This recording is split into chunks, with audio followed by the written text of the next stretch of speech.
السلام عليكم ورحمة الله وبركاته يا جماعة الخير እንዴት ናችሁ? ማሻአላህ በጊዜ ከች ብላችኋል። ጥሩ ነው ብያለሁ። ኢንሻአላህ ሁላችሁም ሼር ኮፒ ሊንክ አድርጉ። እንደተለመደው ፕሮግራማችን ይቀጥላል ማለት ነው።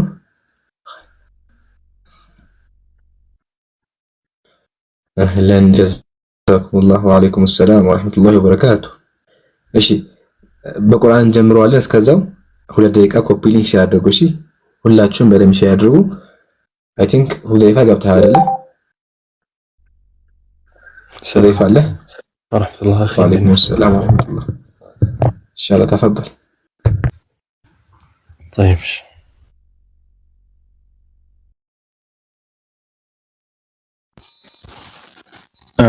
أعوذ بالله من الشيطان الرجيم. هو الذي أرسل رسوله بالهدى ودين الحق ليظهره على الدين كله وكفى بالله شهيدا.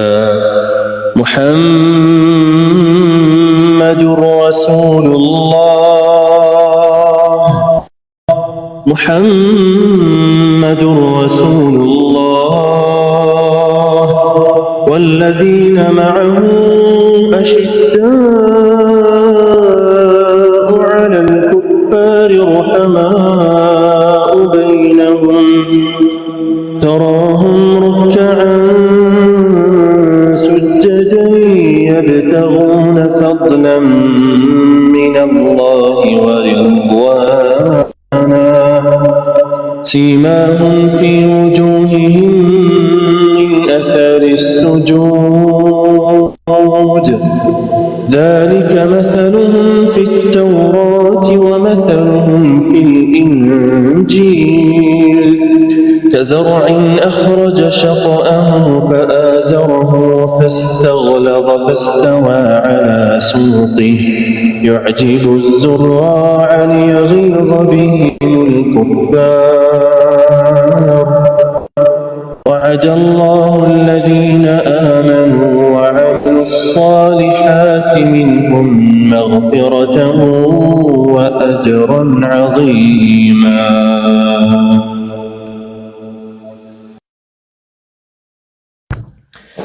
جزاك الله خير الجزاء.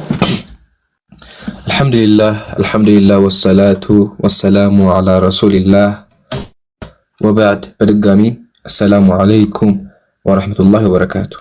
ያ ጀማዓተል ኸይር እንዴት ናችሁ? እኔ አለሁ አልሐምዱሊላህ። እንደተለመደው ዛሬም ፕሮግራማችን ይቀጥላል። ያው በትናንትና ፕሮግራም ባለፉት ፕሮግራም በጣም ብዙ ነገሮች ተማራችኋል፣ አይታችኋል። የትናንትናው ፕሮግራማችን ሞር ፎከስ ያደረግነው ሴቶች በክርስትና የሚለው የነበረ። ዛሬ ደግሞ ወገኖቻችን እስልምና ጥያቄ ካላችሁ መጠየቅ ትችላላችሁ። ስለዚህ ኮሜንት ላይ ወገኖቻችን ካላችሁ 3 ቁጥር ጻፉ፣ ሞዴሬተሮች አስገቧቸው። እንዲሁም ደግሞ አምላካችንን መጽሐፋችንን እናውቃለን መልሰን የምትሉ ደግሞ ካላችሁ ግቡና በጣም ብዙ ያልተነኩና ያልተመለሱ ጥያቄዎች አሉ። አምላካችሁን እንድትመልሱ እንድታስረዱ እንፈልጋለን። ሙስሊሞች 3 አጻፉ። እሺ ባረከላሁ ፊኩም። ለክርስቲያኖች ነው የተባለው 3 የጻፈስ ያው ስላሴን የሚሆነውና አትጻፉ። እሺ በተራ በተራ አስገቧቸው። ከሱ በፊት ወንድም አንዋር፣ ወንድም ሜጃ እንዲሁም ደግሞ ኡስታዝ ጀማል ሰላም አለይኩም ብያለሁ። ካላችሁ ለዩ። ወአለይኩም ሰላም ወራህመቱላሂ ወበረካቱ። አኺ ወአለይኩም ሰላም ወራህመቱላሂ ወበረካቱ። ኢምሩ እንኳን ደህና መጣ። እንኳን በሰላም ቆያችሁ። ጀዛኩሙላህ። እሺ አይ ቲንክ ሙከረም ገብቷል። ሙከረም ሰላም ብያለሁ።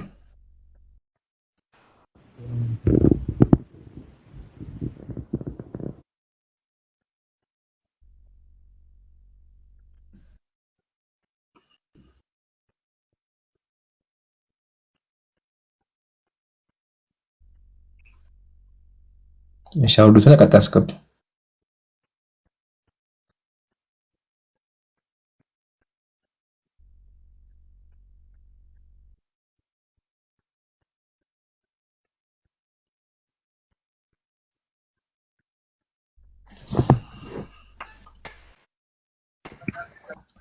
አይሰማንም? አይ ዝም ብዬ ነው እስከሚገቡ ከማዋቴ በፊት ብዬ ነው። አይ ቲንክ ገብተዋል መሰለኝ። ፍቅርተ ሰላም ብያለሁ። አይ ጌቾ ገብቷል። ጌቾ ሰላም ብያለሁ። አለን ኢምራን ደህና ነህ? አለ አልሐምዱሊላህ። እንዴት ነህ? አለን አለን። እሺ ጥያቄ አለ ወይስ እንጠይቅህ? አይ ጠይቅ። እሺ ያው አንተ ቤንቴ አይደለ? አሁንም ቤንቴ ላይ ነው ያለው? አዎ ቤንቴ ነኝ። እሺ ቤንቴ ከሆንክ ጥያቄ የሚሆነው ስለ መጽሐፍ ቅዱስ ነው። እጅ ላይ መጽሐፍ ቅዱስ አለ? ችግር የለውም ጠይቅ። ችግር የለውም ሳይሆን እጅ ላይ መጽሐፍ ቅዱስ አለ? አለኝ። አዎ በስልክ ነው ያለኝ ኦሬዲ። ችግር የለውም። እሺ የማርቆስ ወንጌል ክፈት። የማርቆስ ወንጌል የመጨረሻውን ክፍል ክፈትና አንብብልኝ። እሺ ቤንዘል ስልኩን አንተ እስኪ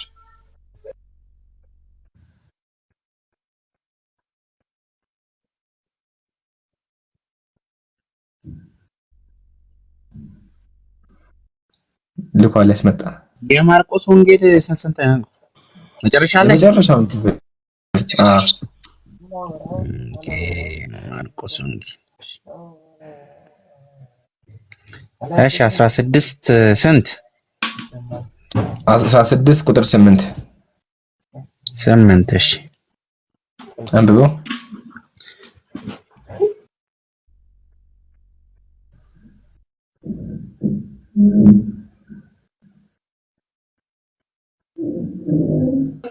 እሺ ሴቶቹም እየተንቀጠቀጡና እየተደናገጡ ከመቃብሩ ሸሽተው ወጡ፣ ፈርተው ስለነበረ ለማንም አንዳች አልተናገሩም አለ። ቀጥል። እሰማለሁ። ይሰማል። ቀጥል። እሺ በሳምንቱ መጀመሪያ ቀን ማለዳ ከሙታን ከተነሳ በኋላ 7 አጋንንት ዘለሃል መሀል ላይ ይሄ ካልዘለሃል አይዘለሃል። ከቁጥር ስንት ጀምረህ እያነበብክ ነው? ይኸው ከቁጥር ከፈለክ ላሳይቀህ። አይ በደንብ ይዘልሽ። እሺ ክፈት።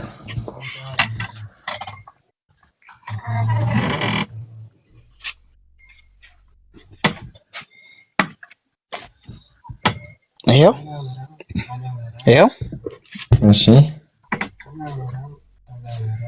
ከፍ አድርገው ቁጥር 8 እሺ ቁጥር 8 ሴቶቹም እየተንቀጠቀጡና እየተደናገጡ ነው። እሺ ከመቃብሩ ሸሽቶ ወጡ፣ ፈርቶ ስለነበረ ለማንም አንዳች አልተናገሩም ማለት። በሳምንቱ መጀመሪያ ቀን አሁን ችግሩ እዚህ ጋር ነው። ችግሩ የተፈጠረው እዚህ ጋር ነው። መሀል ላይ የቆረካ ፓርት አለች። የያዝኩት የትኛው እትም ነው? አዲሱ መደበኛ ትርጉም ነው። አሁን እዚህ ጋር ጨዋታው እዚህ ጋር ነው። ይታያል ይሄ መጽሐፍ ቅዱስ? አዎ። እሺ እንክፈተው እስኪ አንብበው። እሺ መንቀጥቀጥ ነው የሚለው። መንቀጥቀጥ የቱ ጋር ነው ያለው? ታች በኩል ያው መንቀጥቀጥ መደንገጥ ይዟቸው ነበር፣ ወጥተውም ከመቃብር ሸሹ፣ ይፈሩ ነበርና ለማንም አንዳች ነገር አልተናገሩ። እነርሱም ያዘዛቸውን ሁሉ ለጴጥሮስ ከእርሱ ጋር ላሉት በአጭሩ ተናገሩ ካለ በኋላ ከዚህም በኋላ ኢየሱስ ራሱ ለዘላለም ድህነት የሆነውን የማይለወጠውን ቅዱሱን ወንጌል ከፀሐይ መግቢያ እስከ መውጫ ድረስ በእጃቸው ላከ ይላል። ይሄ ቃል የእግዚአብሔር ቃል ነው? አዎ የእግዚአብሔር ቃል ነው። አሳይ አንተ ጋር ያዝከው መጽሐፍ ቅዱስ። ሲቀጥልም ከቢሆን ታሳይኛለህ። እሺ እኔ ያው ያዝኩት እኮ አዲሱ መደበኛ ትርጉም ነው ብያለሁ ኢምራን። ክፈተው እስኪ። ስለዚህ የእግዚአብሔር ቃል ከሆነ ከዛ መጽሐፍ አሳየን። የእግዚአብሔር ቃል ነው ብለሃል። የእግዚአብሔር ቃል ከሆነ አንተ ያዝከው መጽሐፍ ቅዱስ ላይ ከሌለ በተዘዋዋሪ ያንተ መጽሐፍ የእግዚአብሔር ቃል ላይ ቀንሷል ማለት ነው። አይ ደግሞ አይደለም ካለ ደግሞ ይሄ መጽሐፍ ቅዱስ የእግዚአብሔር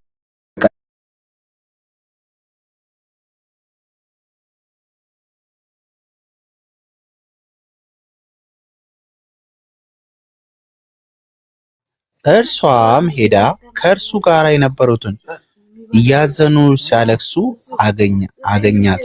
እርሱ ሕያው መሆኑን ለእርሷ መታየቱም ነገረቻቸው። እርሱ ግን አላመናትም አለ። አሁን ችግሩ ቀጥሎ ያንተ ጥቅስ ምንድን ነው የሚለው? ከሳምንት መጀመሪያ ቀን ብሎ ይቀጥላል። መሀል ላይ ያሉት እነዚህ አራት መስመሮች የሉም አንተ ላይ አየህ እኮ። ለምን የሉም ነው የምትለው? አይ ይሄ የእግዚአብሔር ቃል ነው። አራት መስመር የእግዚአብሔር ቃል አይደለ? እነዚህ 1 2 3 4 መስመር የእግዚአብሔር ቃል ነው። አዎ ናቸው። ስለዚህ አሳየን ካንተ። ካላሳየህን ካንተ ያንተ መጽሐፍ ቅዱስ ትክክል አይደለም ማለት ነው። የእግዚአብሔር ቃል ቀንሷል። ኖ አዲሱ መደበኛ ትርጉምና የ1954 ትርጉም የተለያየ ነው። አልጠየቅኩም እኔ ነገር ወይስ አላልኩም? እኔ ሀቢቢ አላልኩም። ለመጨረሻ ጊዜ አላልከኝም፣ ግን መልስ ይፈልጋል እኮ መልስ ይፈልጋል። ምን መልስ ይፈልጋል ነው እኮ መልሱ እየነገርኩ ነው። አዲሱ መደበኛ ትርጉምና የአዲሱ መደበኛ ትርጉምና 1954ቱ ልዩነት አለው። እሱም ታውቃለህ መቼስ። ምክንያቱም የአዲሱ መደበኛ ትርጉም ሲተረጎም ከምን እንደተረጎመ እናውቃለን እኮ። ግን አሁን እዚህ ጋር ያልተግባባው ነገር መሰለህ፣ ትርጉም እንደሚለያይ ተስማምተናል፣ እናውቃለን። ትርጉሞች ይለያያሉ። እኔም እንኳን ለመጽሐፉ አለኛ እዚህ ጋር ፊት ለፊት የምታየው የአዲሱ መደበኛ ትርጉም ነው። the problem is ይሄ እዚህ ጋር ያለው አራት መስመር የእግዚአብሔር ቃል ነው አልከኝ። ስለዚህ አንተ ከያዝከው መጽሐፍ ቅዱስ ማድረግ አለብህ፣ ማሳየት አለብህ። ጌቹ አንተ ያዝከው መጽሐፍ ላይ እነዚህ አራት መስመሮች አሉ።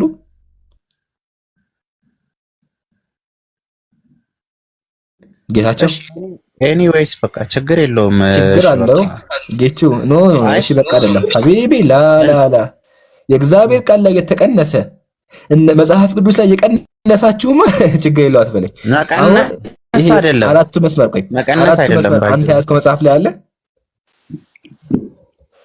ያ አዲሱ መደበኛ ትርጉምና 1954ቱ ትርጉም ይለያያል። አልጠየቅኩም። አንድ ይገኛል፣ በተዘዋዋሪ ጠይቀኛል። ይምራል በተዘዋዋሪ እኮ ጠይቀኛል። እሺ ቅድም መልሶ አትድገሞሽ፣ ደግሞ አትመልሰው። ቅድም ሰምተናል እንደሚለያዩ ተቀበለናል። ጥያቄ እነዚህ አራት ክፍሎች አንተ መጽሐፍ ቅዱስ ላይ አለ? ኦኬ ምን የሚለው ነው እስቲ? እንዴ እስካሁን ተወይታ ምን እንደሚላጠቀው? አይ አራቱ ቃላቶች የሚለው የትኛው ነው እስቲ? አራት ቃላቶች አራቱ መስመር 1 2 3 መስመርና ቃል ላይ አራቱ መስመር ነው ያልኩት። ከኔ ጋር አይደለም መሰለኝ። ከገኑ የሆነ ነገር ይዘው ወስደው ደግሞ አዲስ ሆኖብህ ነው።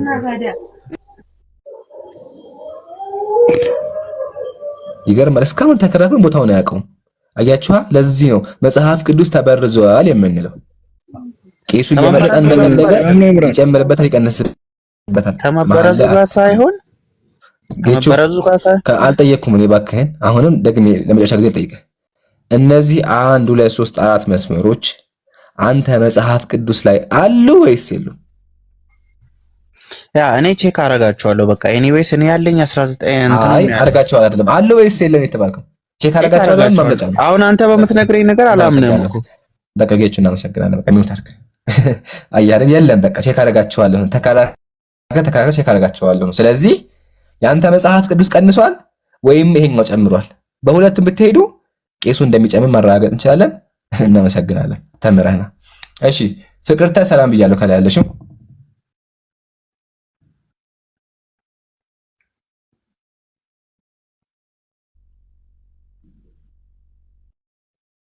አለሽ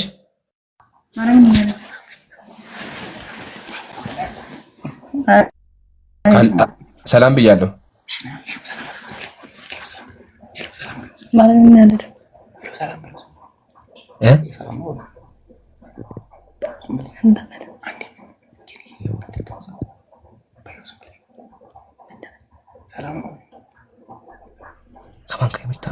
ሰላም ነው።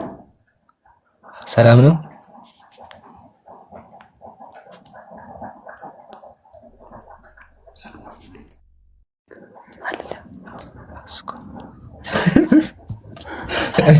ገብታችኋል? ማናችሁ? ምን እየሰራችሁ ነው? ገብታችኋል?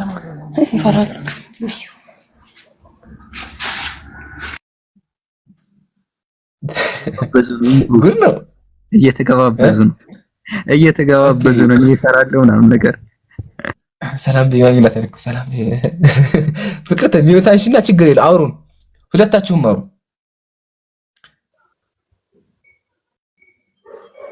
ሰላም ነው ኢምራን።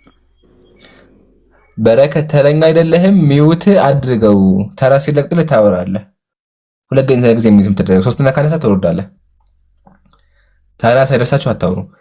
ፍቅርታ እየተጠራች ነው። ሚውት አንሺ።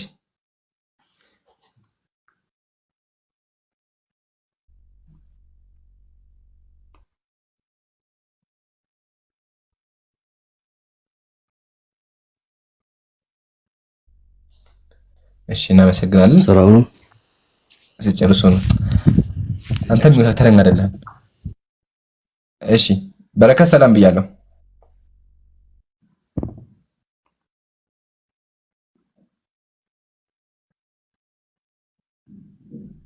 በረከት በተራው ደግሞ ሄድ። ጉድ እኮ ነው እዚህ ቤት ያለው ነገር። አንዱ ይገባል አውራ ሲባል ያወራ፣ ቀጥሎኛው ይገባል አውራ ሲባል ያወራ። እንደዚህ ነው።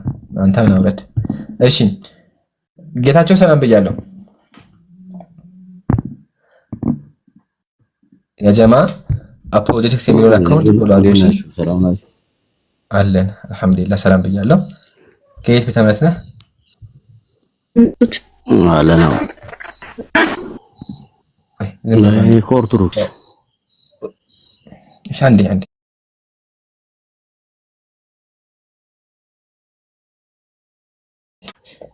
ኡስታዝ አሉ ኡስታዝ አላሚን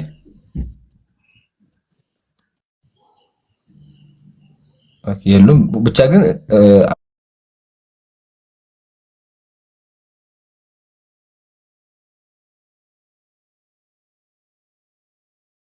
ፕሮጀክት የሚለው አካውንት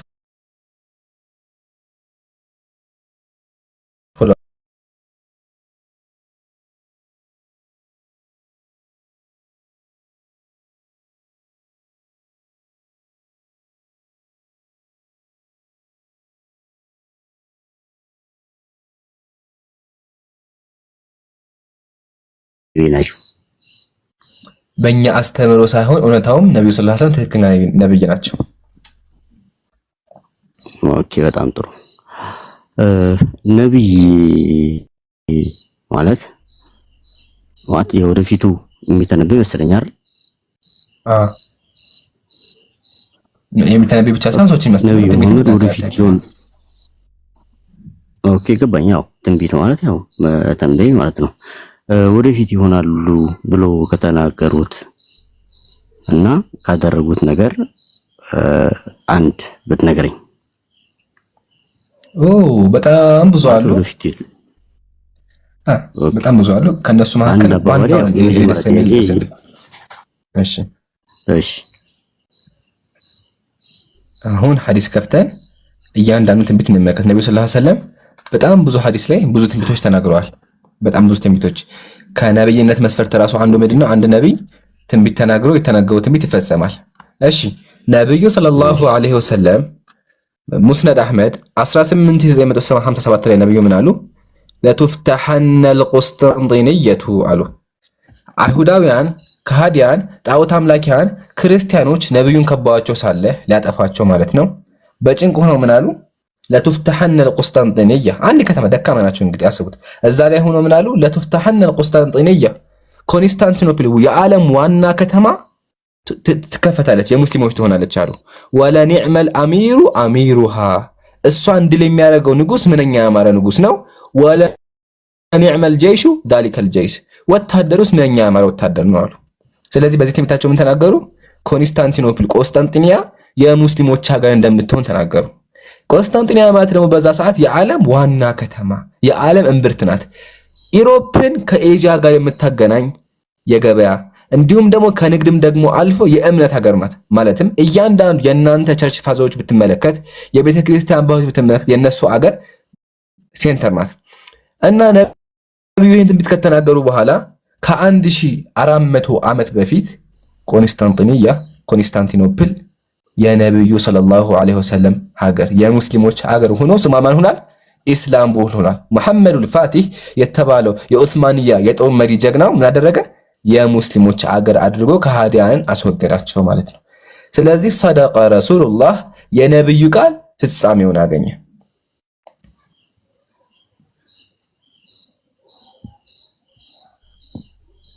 ማለት በቃ በቃ ማለት ነው ጨመረልህ እንትን ነው ኢምራን ማለት አሁን ባለበት ምንም አላሰማኝ ቆስጠንጢንያ ምናምን እንደዚህ ነው አልክ በሰዓቱ የነበረው እንደዚህ ሰዎቹ ሙስሊምነት ተቀብለው ምናምን ነበር የጠበቁት ወይስ ወደ ቀጣዩ ጥያቄ ቆይ አንዴ ምን አልከኝ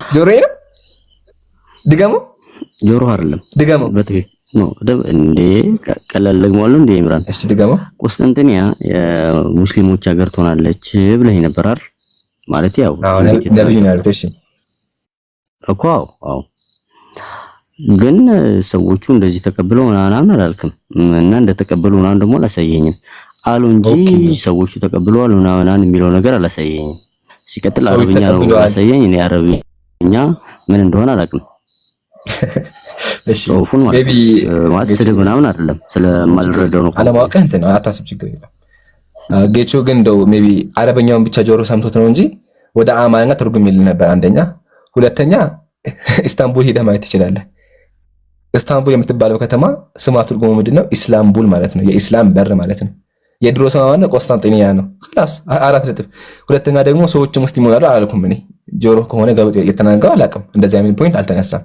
የተነሳው ምንድነው ኮንስታንቲኖፕል የሙስሊም ከተማ ትሆናለች ነው ነብዩም ደግሞ እንዳሉት ያው አሁን ላይ ኢስላምቡል ተብላ ቱርክ ከተማ ታገኛለች የሙስሊሞች ሀገር ናት ያቺ ቱርኮች ሙስሊም አይደሉም ትለኝ እንደማች ተስፋ አደርጋለሁ ሌላ እንኳን ቢሆን ዋናው ያው ኢስታንቡል የሙስሊሞች ከተማ ሆናለች ኢስታንቡል ማለት ኢስላምቡል ማለት ነው የኢስላም በር ማለት ነው ሜቢ ካልገባ ማለት ነው ሁለተኛ ደግሞ የከፈታት ደግሞ መሐመዱል ፋቲህ እንደሆነ ከፈለክ ያ ጎግል ላይ ተማሳየት እንችላለን የተለያዩ መጽሐፎችን መክፈት እንችላለን ኮንኩ ያደረጋት መሐመዱል ፋቲህ ይባላል ፎቶውን ላሳየህ መድ አልፋቲህ ይባላል ያው መህመድ ደሰከንድ ይባላል ይሄኛው የኡስማንያ መሪ ነው ያው መሐመዱል ፋቲህ ይሄኛው ነው ታያል ያስባለሁ ይሄ ነው ሰውየው በስዕል ደረጃ የሚጠቀሙት ማለት ነው የኡስማንያ መሪ ነው ሁለተኛ ተብሎ ይቀመጥለታል ነብዩ ሰለላሁ ዐለይሂ ወሰለም የተናገሩት ንግግር ፍጻሜውን አግኝቷል ያቺ የዓለም ዋና ከተማ የነበረችው ያው የሙስሊም ከተማ ሆናለች ሮጥክ ይገርመኛል እኮ አንዳንዴ መልስ ሲመለስ በቃ ተመልሷል እኮ መሸነፍ አይደለም ወላሂ አይደለም ተከራከረ ከዛ በኋላ ሳውጣ እንደዚህ ሄደ ወጣ እናመሰግናለን ብቻ አላህ ነው ትንሽ ዱዓ እናደርጋለን እሺ ሊሊና ሰላም ብያለሁ በመጀመሪያ ሰላም አለይኩም ወራህመቱላሂ ወበረካቱ የፈትዋ ጥያቄ ነበረኝ አስፈላጊ ነበር ይቻላል ላ ፈትዋ አናስተናግድም እሺ እናመሰግናለን እሺ ቆይ አይደለም የማስረጃ ጥያቄ ነውና እናንተ ጋር ተጠቆመኝ የመጣሁት ኦኬ እሺ ጠይቂ ሜቢ ንጽራይ ከሆነ እሺ ፈትዋ እንደዚህ እንድትላግ ምናምን ከሆነ ግን ላ ቀጥይሽ ጥያቄውን ለማግኘት እንስማ አሁን ለምሳሌ ለወላጆቹ መጥፎ መዘዝ የደረሰበትና ለወላጆቹ ጥሩ ስለሆነ ደግሞ አላህ በጥሩ ምንዳ የካሰው የሰሃባ ታሪክ ፈልገን ነበረ ላይክ እስከነ ዝርዝሩ ማለት ነው ኦኬ መጥፎ መሆኑ የፈለግሽው አይደለም አሁን ለምሳሌ ኢቫና ያስሚን የሚባሉ ሴቶች ቢኖሩ ኢቫ ለወላጆቿ ጥሩ ከሆነች ያስሚን መጥፎ ከሆነች ከዛ ኢቫ ጥሩ ምንዳ ይኖራታል ያስሚንም እንደዛ ይኖራታል ከዛም በኋላ ግን እንደዛ ሆኖ በሰሃቢ ታሪክም ሊሆን ይችላል በእውነተኛ ታሪክ የተመዘገበ ልክ እንደ ኤግዛምፕል እና እስከ ማስረጃ ነው የፈለግነው እስከ ኪታቡ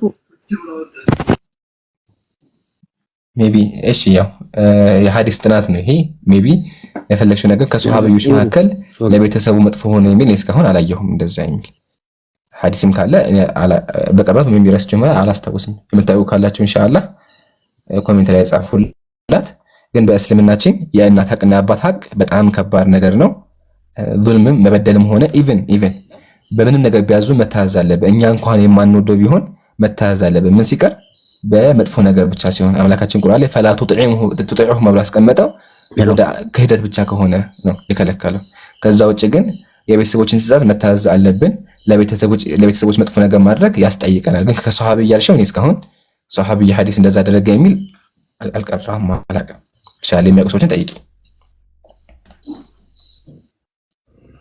አሁን በኤግዛምፕል የቀረበ የለም ቁርአን ላይ ኪታብም ላይ በሌላ ሰው ነው ለቤተሰቦች መጥፎ የሆነ መጥፎም ጥሩም ሆኖ ከዛ የሚያገኙት ውጤት ልክ እንደ ማስተማሪያ ታሪክ ሆኖ ማለት ነው። ኦኬ እሺ፣ እንደዛ ኢንሻአላህ ይኖራል። ግን አሁን ላይ አላቅም ምን ታርጋ ተቀመጭና ኢንሻአላህ ሐዲስ ልፈልግልሽ አይጠፋም። አይ ቲንክ ሱነን ነስህ። እሺ በጣም ኸይር ቀጥታ ሶስት ከዛው አስገቡ። የፈለገችው ለቤተሰብ መጥፎ ሆኖ የተቀጣ ካለ አሳየኝ ነው ኢንሻአላህ ቼክ ላድርግላት። ካታሪ ነው የሚለው አካውንት ካለ አስገቧት። ትናንትና መሀል ያስ እሺ። ከሱ በፊት ሆሞክስ ሰላም አለይኩም ወራህመቱላሂ ወበረካቱሁ። ምን ትናንትና ጠይቃለሁ ብዬ ነበር ያወጣኝና እስቲ አሁን የሆነ ቪዲዮ አሰማለሁ። ቪዲዮ ሳይሆን ጥያቄህን አቅርብ። ጥያቄውማ እዛ ላይ ነው ያለውና ሰው መግደል ይቻላል፣ ሰው ገድሎ ጽድቁ ነው መጽደቅ ይቻላል በእስልምና ብሎ የሆነ ሰው ከዛ ሐዲሱን ረስቸው ነበርና ላሰማ ብዬ ነው። ላሰማ ሳይሆን ያው ለሰው ማስታወቂያ መስራት ሳይሆን አንተ ማስረጃውን የጠቀሰው ማስረጃ ይዘህ አንብብልህና እዚህ ቦታ ላይ እንደዚህ አልገባኝም ብለህ አቅርብ። ግልጽ ነው። አይ በውስጥም እኮ ስጠይቅ አላየሁም መሰለኝ። ሜቢ አላየሁትም ብዙ ቴክስት ስላለ የሆነ ጥያቄህን አቅርብ። ጥያቄማ እንትን ነው በእስልምና ሰው መግደል አይቻልም አይደለ? ሰው መግደል አይቻልም ሲባል በምን አንፃር? ሰላማዊ ሰው ከሆነ አይፈቀድም። አምላካችን ወተቅቱሉ ነፍሰ ለቲ ሐረመ አላህ እርም ያጋት ነፍስ አትግደሉ ኢላ ቢልሐቅ በሐቅ ቢሆን እንጂ ብሏል። ሐቅ ሲባል ደግሞ በትክክለኛ መንገድ በህግ ማለት ነው። ህጉ ምንድነው? ሰላማዊ አይደለም። አሁን ለምሳሌ ከባድ ወንጀል የሰራን ሰውን አሁን ለምሳሌ የሞት ፍርድ ምናምን ይቀጣል እኮ አሁን በፍርድ ቤት አንፃር እንደዛ እስልምና ውስጥ አለ። አዎ አለ። እስልምና ላይ ብቻ ሳይሆን ኢትዮጵያም ላይ አለ፣ ሁሉም ሀገር አለ፣ በመጽሐፍ ቅዱስም አለ። ምሳሌ የሚያስቀጥሉ ነገሮች ምንድን ናቸው? መን ቀተለ ነፍሰን አንድ ነፍስ የገደለ ይገደላል። አንድ ሰው የገደለ ካለ እሱም ይገደላል። አያ ስለዚህ ገዳይ ይገደላል። ምን እስካሁን ድረስ ንስሐ ካልገባና ሰዎቹ እስካሁን ድረስ ማለት ነው ይቅር ተብሎ ከሆነ አፉ ተብሏል፣ ፊዳውን ይከፍላል ማለት ነው። ነገር ግን ካልሆነ ናም ይገደላል። ሁለተኛ ሙስሊሞችን የሚዋጋ ሙስሊሞችን የሚገል ካለ ሱረቱል በቀራ አምላካችን ፈቅቱሉል ሙሽሪኪን ከሃዲያንን ግደሏቸዋል። እነማንን? አለዚነ ይቃቲሉኩም አስቀምጧል። እናንተ የሚዋጓቸውን አለ። ስለዚህ ናም እኛን የሚዋጉ ከሆነ በህጉ ይገደላሉ። በእስልምናችን ህግና መመሪያ አለ። ስለዚህ ያመፀ ካለ ይገደላል። ምሳሌ በአሜሪካ ህግ መሰረት አንድ ሰው አሜሪካን ክዶ ለአሜሪካ ጠላት የሆነ ካለ ይገደላል። ህጋቸው ነው። ኢትዮጵያም ላይ የሞት ቅጣት የሚባል ነገር አለ። ኢቭን መጽሐፍ ቅዱስ ላይ ራሱ ብትመጣ እግዚአብሔር ያወጣው ህግ አለ። አንድ ሰው ሌላን ሰው ቢገለው ይገደል ብሎ ያስቀምጣል እግዚአብሔር። ኢቭን ደግሞ አንድ ሰው ሌላ አምላክ እናምልክ ካለ በድንጋይ ደብድባችሁ ግደሉት ይላል ዘዳግም ምዕራፍ 5 ላይ ምዕራፍ 5 አይመስለኝ ቆይ አውጣልክ ምዕራፉን ከፈለከው ይናገራል። እና እንደውም እንየው በማስረጃ ሲሆን ጥሩ ይሆናል አይደለ?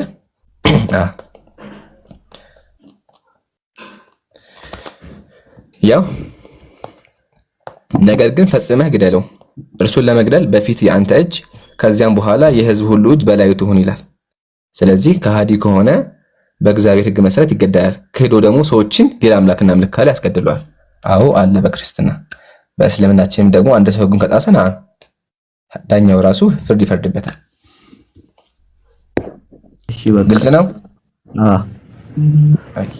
ሌላ ጥያቄ አለ? ሰላም ነው። ተመልሻለሁ። ይቅርታ ቶፒ ነበረ። እናመሰግናለን። ከሌለው ልቀጥል እኔ ልቀጥል ይላል። ቀጣይ አስገቡ።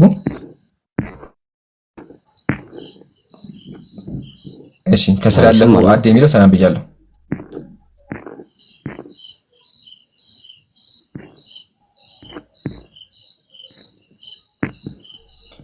ኡስታዝ ጀማል አሉ ሰላም አለይኩም ካሉ አስገቧቸው። ሜቢ እኔ ያየሁ አይደለም።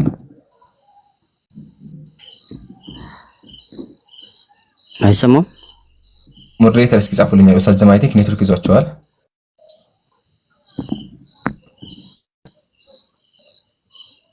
እሺ ሊቨርፑል የሚለው ሰላም ብያለሁ።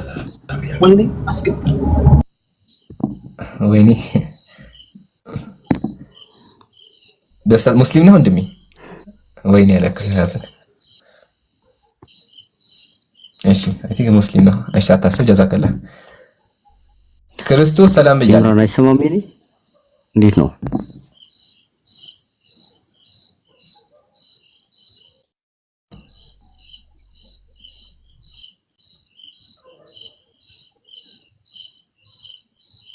የሆነ ነገር ግሊች እያደረገ መሰለኛ። ድምጽ ይሰማል? የሚያወራ አለ?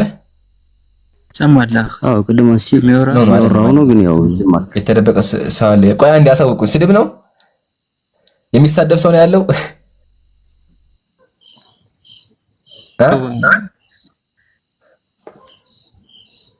ቆይ እስቲ በዛኛው አካውንት ልግባ።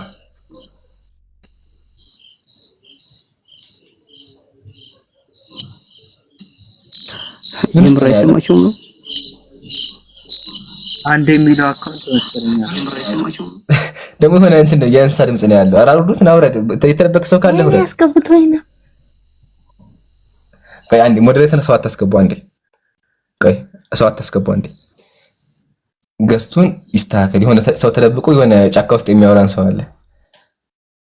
ድምጽ አለ፣ የሚረብሽ ድምጽ። ስለዚህ ሁሉም ገስቱን በሙሉ ዝጋው።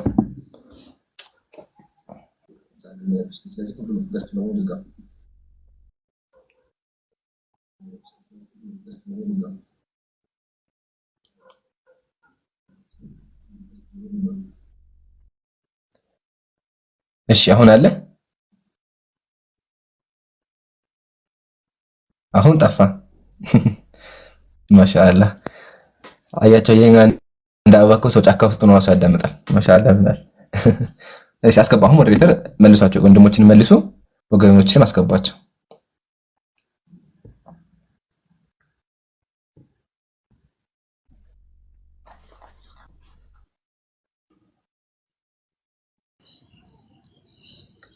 አንተኛው አይደለ ጊጅ ምንድነው ጫካ ምናምን አልኩ እኮ ነው ሰዋራ ጭራሽ ጫካ ምናምን አልኩ። እንደ ሽፍት አደረገኝ እኮ ይምሩ። አይ ጫካ ሲባል እኮ ያንተ አይደለም በመጥፋት ወሰደው። አይ ኖርማል ነው። አጋጣሚ ቅድም ስልክ ገብቶብኝ ስለነበረ የጠዋቱና ጥያቄ ለመቀጠል ነበር ሐሳቢ። ያው ሰዋራ ቅድም ከኋላ ምናምን አልክ አትሊክ እኔ መሰለኝና አሁንም የሚረብሽ ድምጽ አለ። ስለዚህ ጥያቄህን ጠይቀህ ሚውት አድርገህ አዳምጥ። እንደዛ ይቻላል። መርሐባ በእናንተ አስተምሩ ማለት ያው በሙስሊም አስተምሩ ሕፃን ሲወለድ ሙስሊም ሆኖ ነው የሚወለደው አይደል? አዎ። ለምሳሌ አሁን እኔ ኦርቶዶክስ እምነት ተከታይ ነኝ። ስወለድ ሙስሊም ነኝ። ግን በ40 ቀን ወይ በ80 ቀን ስንጠመቅ ክርስቲያን ሆን ብላችሁ ታስተምራላችሁ እና ታምናላችሁ አይደል? አዎ ስተታለበት ጥያቄን ጠይቀህ ጨርስ። ለምሳሌ አሁን እሺ እኮ ወር ጥያቄ ልመጣ ነው። ለምሳሌ ሰዎቹ ፓጋን ቢሆኑ ምንም እምነት ባይኖራቸው እነዚህ ሰዎች ሲወለዱ ሙስሊም ናቸው ብለን ልናምን እንችላለን? ምክንያቱም ምንም አይነት እምነት ስለማያምኑ ማተብም አያስሩም። በካቶሊክ እምነት ምናምን እንትን አይሉም። ኖርማል አንገታቸው ላይ ምናምን እንትን የለም። ሲወለዱ ፓጋን ናቸው ወይም ደግሞ እምነት የለሽ ናቸው። ስለዚህ በእናንተ አስተምሮ ይሄ እነዚህ ሰዎች ሙስሊም ናቸው ወይስ ፓጋን ናቸው? ምክንያቱም እኛ ተወልደን ሙስሊም ነን፣ ስንጠመቅ ክርስቲያን እንሆናለን። እነዚህ ሰዎች ግን አይጠመቁም። ስለዚህ እነዚህ ሰዎች ምንድን ናቸው በእናንተ አስተምሮ? ከዛ ሁለተኛ ጥያቄ ደግሞ መሐመድ እሺ ብሮ እሺ አመሰግናለሁ። ሚውት አድርገው። መጀመሪያ እኛ ሙስሊሞች ክርስቲያኖች ሲጠመቁ ክርስቲያን ይሆናሉ ብለን አልተናገርንም። እናንተ ናችሁ አላችሁት። ወንጌል ላይ ኢየሱስ ምን አለ? ያመነ የተጠመቀ ይድናል አለ። ስለዚህ አንድ ሰው የሚድነው ውሃ ውስጥ ካመነ በኋላ ውሃ ውስጥ መነከር አለበት የሚል አስተሳሰብ አላችሁ። ስለዚህ ሕፃን ልጅ ሲወለድ እያያዛችሁ ሴት ከሆነች በ80 ወንድ በ40 ውሃ ውስጥ ታስገባላችሁ። ከዛ በኋላ ክርስትና ተነሱት ይባላል። አያችሁ አይደለ? በእስልምናችን እሳ ስንል አምላካችን ቁርአን ላይ ምን አለ? ወደ እውነት ተዘንባይ ሆነ ፊትህን ለሃይማኖት ቀጥ አድርግ። የአላህን ፍጥረት ያችን አላህ ሰዎችን በእርሷ ላይ የፈጠረባትን ሃይማኖት ያዝ ይላል። የአላህን ፍጥረት መለወጥ የለም አለ። ስለዚህ ሙስሊሞች የተፈጠርንበት እምነት ይዘን እንቀጥላለን ማለት ነው። ታዲያ ሰው ሲወለድ ሙስሊም ነው ወይም ደግሞ ሰው የተፈጠረበት እስልምና ነው ሲባል ትርጉሙ ምንድነው ካልከኝ፣ ህፃኑ ሲወለድ የሆነ ዚክር እያደረገ ቁርአን እየቀራ የሆነ አሽሃዱ አላ ኢላሃ ኢላላህ እያለ ይወለዳል ማለት አይደለም። በጣም እንደዚህ አይነት ትርጓሜ የለውም። ታዲያ ምን እያልን ነው?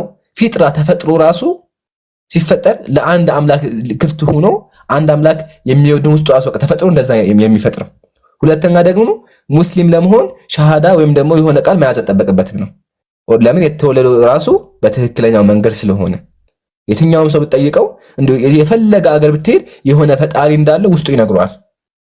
ኦኬ፣ ይሄ ነው። ከዛ ቀጥሎሳ ሲያድግ ፈአበዋሁ ቤተሰቦቹ ይሐዊዳኒ አይሁድ ያደርጉታል ወይም ክርስቲያን ያደርጉታል። አሁን ዩመጅሳኒ ጣዖት አምላኪ እሳት አምላኪ ያደርጉታል። ስለዚህ ልጁ ከአደገ በኋላ ማሰብ ሲችል የዛን ጊዜ ምን ይሆናል? ጣዖት አምላኪ ይሆናል ማለት ነው። እስከዛ ማሰብ እስከሚችልበት ጊዜ ድረስ ግን ሸሃዳ ያዝ ምናምን አይባልም ነው። ኦኬ፣ ስለዚህ አንተ ያልከው ስህተት ነው። አንተ ምንድን ያልከኝ? ክርስቲያኖች ከሆኑ ክርስትና ይነከራሉ፣ ውሃ ውስጥ ይገባሉ። ስለዚህ ክርስቲያን ሆኖ ትላላችሁ። ጣዖት አምላኪዎች ያልከኝ ትክክል አይደለም። ሲጀመር አንድ ሰው በእኛ በእስልምናችን እንደ ውሃ ውስጥ ገብቶ እንኳን ቢሆን ሕፃን ልጅ ቢሆን ክርስቲያን ሆኖ አንልም በተአምር። ክርስቲያን የሚሆነው ሰውየው አድጎ ካመነበት ነው እንጂ ሕፃን ልጅ ወደኛ ሲመጣ ሸሃዳ ያዝ አንለውም። ሸሃዳ አይባልም በተአምር። ውሃ ውስጥ እንኳን አስገብታችሁ ቢሆን ማለት ነው። አያ እናንተ ናችሁ ውሃ ውስጥ ያስገባችሁ፣ ውሃ ውስጥ ሲገባ ክርስቲያን ይሆናል ብላችሁ የምታምኑት። እንዲሁም ደግሞ ጣዖት አምላኪም ደግሞ እሺ፣ አሁን ሌላ አቅጣጫ ነው። እኔ የጠየቅኩ ሌላ ነው፣ እየመለስክ ያለው ሌላ ነው። በእኛ አስተምሮ እንደዛ ብላችሁ ነው የምታምኑት ነው የምልህ። ፓጋን ቢሆን ይሄ ሰው ነው የምልህ፣ የተወለደው ልጅ ፓጋን ቢሆን እምነት የለሽ ቢሆን በእናንተ አስተምሮ ምንድን ነው የሚሆነው ነው ጥያቄ። አመሰግናለሁ። በደንብ አድርጌ መልሼ ነበር ካልሰማኸኝ። ፓጋን ሆኖ የሚወለድ ሕፃን ልጅ የለም። ፓጋን የሚሆነው አድጎ ራሱ በፓጋንነት ሲያምን ነው። ለዛው ነብዩ ሰለላሁ ዐለይሂ ወሰለም ሐዲስ ላይ ምን አሉ?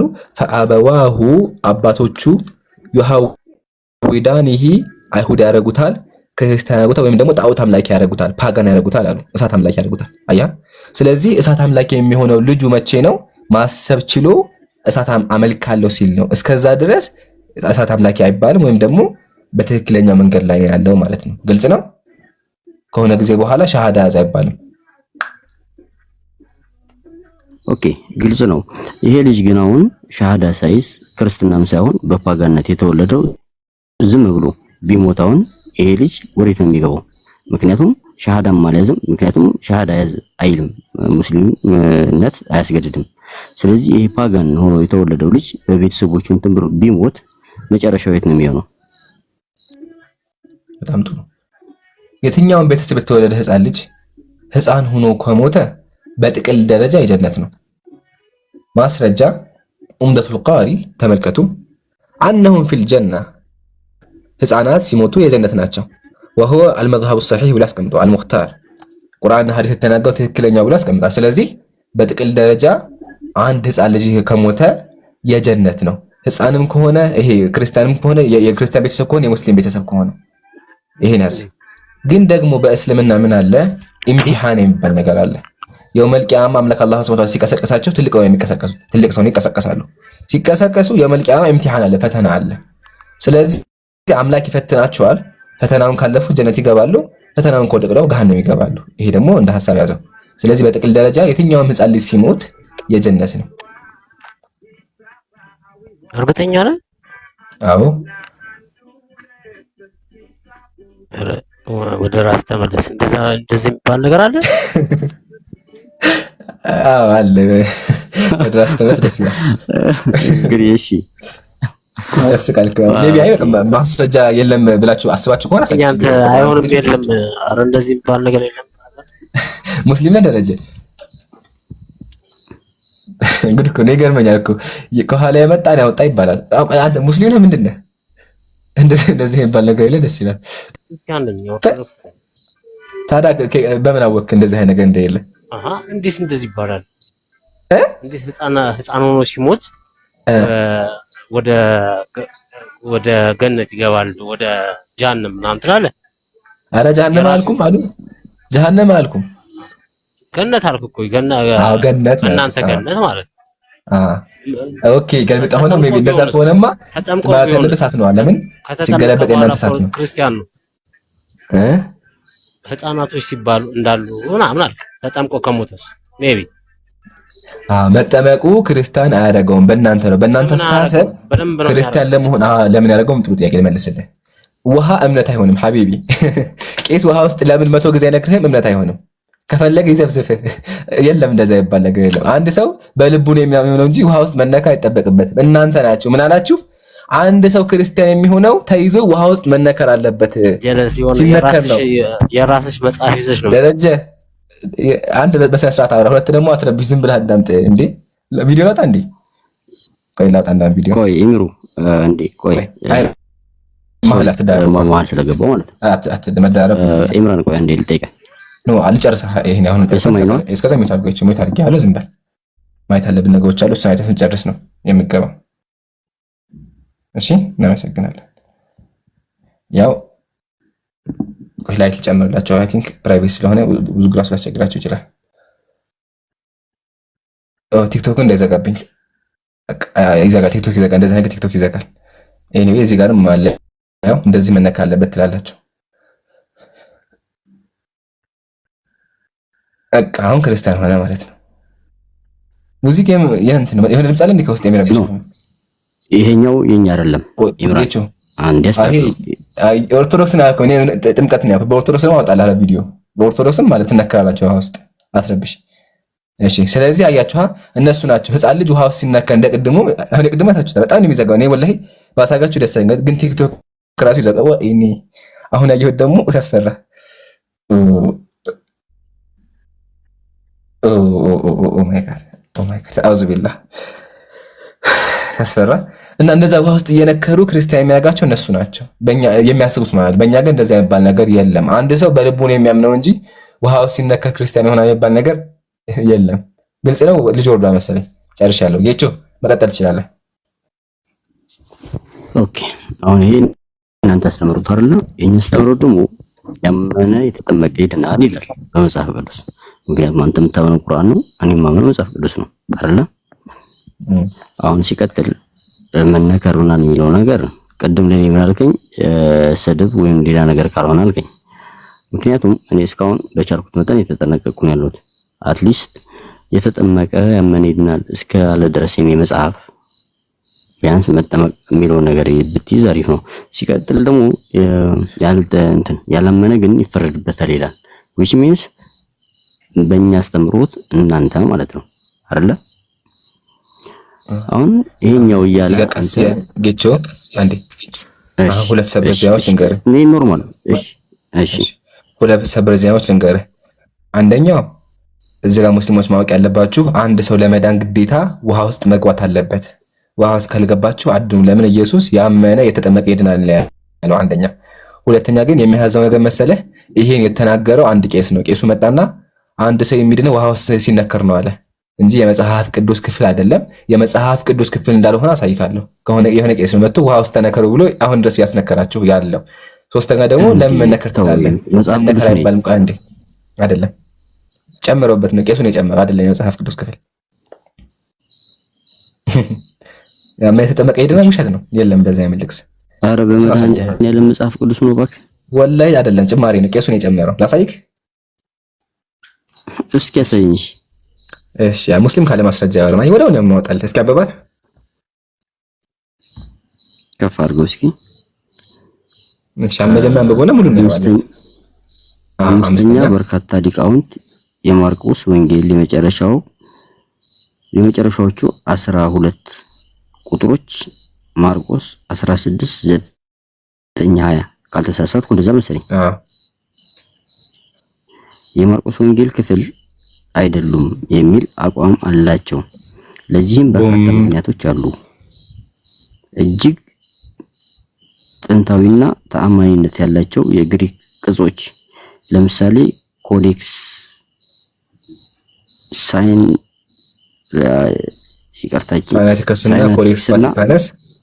ኮዴክስ ቫቲክስ ማርቆስ 16 9 እስከ 20 ያሉትን ክፍሎች አይጨምሩም ይላል። በጣም እናመሰግናለን። ስለዚህ የማርቆስ ወንጌል ክፍል አይደሉም። አያ የወንጌሉ ክፍል አይደለም። ቄሱ ነው የጨመረው። ከሆነ ጊዜ በኋላ ተመቶ ነው የማርቆስ ክፍል ያጉት እንጂ ያው ማኑስክሪፕትም አለኝ። አሁን ይሄ ማኑስክሪፕት ነው የመጽሐፍ ቅዱስ ጥንታዊ ኦሪጂናሉ። ከምን ተነስተ ነው እንደዚህ ልትል የቻልከው? አሁን ያነበብከው ማስረጃ ምንድነው እኮ ገባኝ። አሁን ማስረጃ ብላ መጣው። ማስረጃነቱ ምክንያት ምንድነው ነው? ምክንያት ደግሞ ምንድነው? ቄሱ ውሃ ውስጥ ያስነከራችሁ ነው። ለመዳን ውሃ ውስጥ መነካ አለባችሁ አላችሁ። አሁን ድረስ ትነከራላችሁ። ይሄ ያቀርብኩልህ ነው ማስረጃ። እንዴ ያመነ የተጠመቀ ይድናል የሚለው ጭራሽ እንትን አትልም ነው? መጽሐፍ ቅዱስ የማርቆስ ወንጌል ክፍል አላየሁም እንዴ ሐቢቢ? አይታይም እዚህ ጋር ተመለስና። የማርቆስ ወንጌል ክፍል አይደለም። አይሰማም እንዴ? አይደለም፣ የወንጌል ክፍል አይደለም፣ ጭማሪ ነው። እኔ አንድ ስልክ ስለያዝኩ ነው እንጂ ያሳየ ነበር። አጥቅሱ ይዘህ ያመነ በፈለከው መንገድ ይዘህ ከታች ኮሜንት ክርስቲያኖች። እሺ ለማንኛውም ያው ይሄ ሳምንት ስለማንለቅህ ሌላ ሁለተኛ ስልክ ይዤ እገባለሁ። እሺ ሶስተኛ ጥያቄ ላስቀጥል። አይ በቃሃል፣ ሁለት ይበቃሃል። አትልቀቅም። ማሻአላህ እንዳንተ አይነቱን ማስተማር ደስ ይለኛል። ያው ዛሬ ሰበር ዜና ተምረህ የውሃ መነከር ኢንሻአላህ እሱ አጥንተህ ነገ ደግሞ እናወራለን። በጥናት እንዲሆን ያው መቼም አንድ ሲመጣ ትልቅ መርፌ ይወጋል። እንዴ መጨረሻ እሺ ጨምር፣ በቃ ደስ ይበል። ኦኬ አሁን እስካሁን በእናንተ ነበር አይደል? ወደ ከኛ ነበር እስካሁን ወደ እናንተ ልምጣ። የእናንተ እንትን ምን ይላል? ምክንያቱም እውነትም ለማወቅ ስለምፈልግ ማለት ነው። ለምሳሌ አሁን አንተ አሁን ወደ አኺራ ሄድክ በእናንተ አባባል በልብይ ነው። ከዛ ገነት ላይ የሚያጋጥሙ ነገሮች አሉ። ያው ወንድ ሲሞት ማለት ነው በጀነት የሚያጋጥሙ ነገሮች አሉ። ገባህ አይደል? ቢሮ የሰማን ለምን ጥያቄ አታቀርብም? በአለ ለምን ታስረዝመዋለህ? አይ ይሄ ዝም አልክ ብዬ ነው። ሴቶች ሲሞቱ ምንድን ነው የሚያጋጥማቸው? ሴቶች ሲወጡ አንተ አሁን ስትሞት 72 ሴቶች ምናምን የሚባል ነገር አለ አይደል? ሴቶች ሲሞቱ ምንድን ነው የሚያጋጥማቸው? አይ ግን መጀመሪያ 72 በስመ አብ ወልድ እንደ ለምጣለን ኢምራን ማርያምን እንጫለን። ዝም በል በቃ ዝም በል በቃ ይሄን ዝም በል በቃ ሰው የሚልህን የሚሰማው። ለማንኛውም ጥያቄውን መልስልኝ። ጥያቄ አሁን ባፋጥህ ትጨነቃለህ እንዳሁን እንዴ የምትለኝ ሌላ ጊዜን ካለ ማስረጃ ታወራ 72 የሚል ሰሂህ አታመጣም። እሺ ቪዲዮውን አሳይሃለሁ። ማርያምን ቪዲዮውን አሳይሃለሁ። ቪዲዮ አይደለም ማስረጃ ነው፣ መጽሐፍ ነው ያለ። ይሄን ቪዲዮ ማስረጃ ሆነ እንዴ ጡታቸው መጽሐፍ ከፍተህ እዚህ ሐዲስ ላይ ምናምን የኛ ማስረጃ አዳምጠኝ።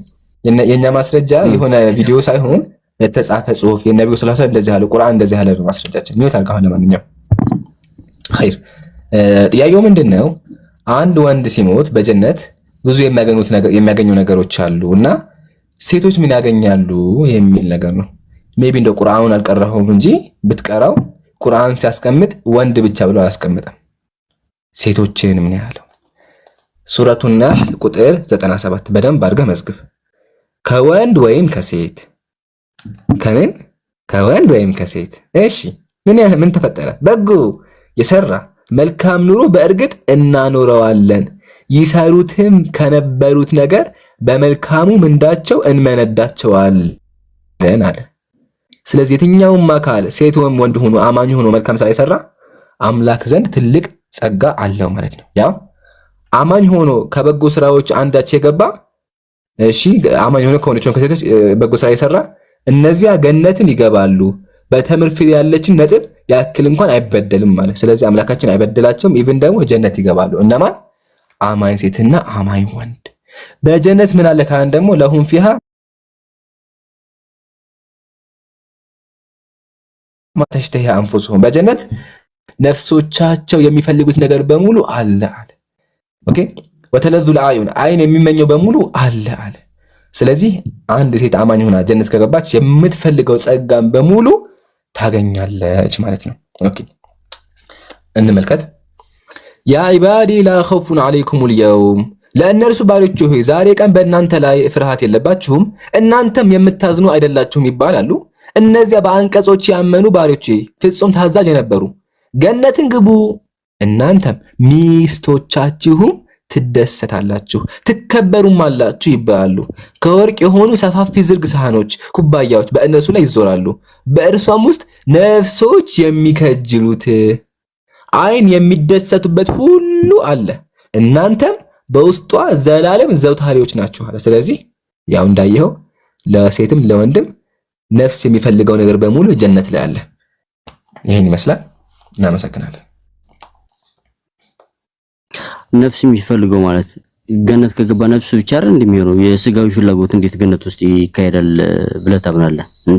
የለም እንዴ ስጋዊ የለም፣ በፍጹም ጸሎት ምናምን ነው እንጂ ስጋዊ ፍላጎትማ በቃ ምድር ላይ እኮ ተውከው። ገነት የምትሄደው ለምንድን ነው እንዴ? ለነፍስ አይደል እንዴ? ነፍስ ለሰራው ስጋ ለነፍስ መሰለኝ እንትን የምትለው የስጋዊ ፍላጎት አትሊስት በቃ ምድር ላይ ተተረም ትሄደው።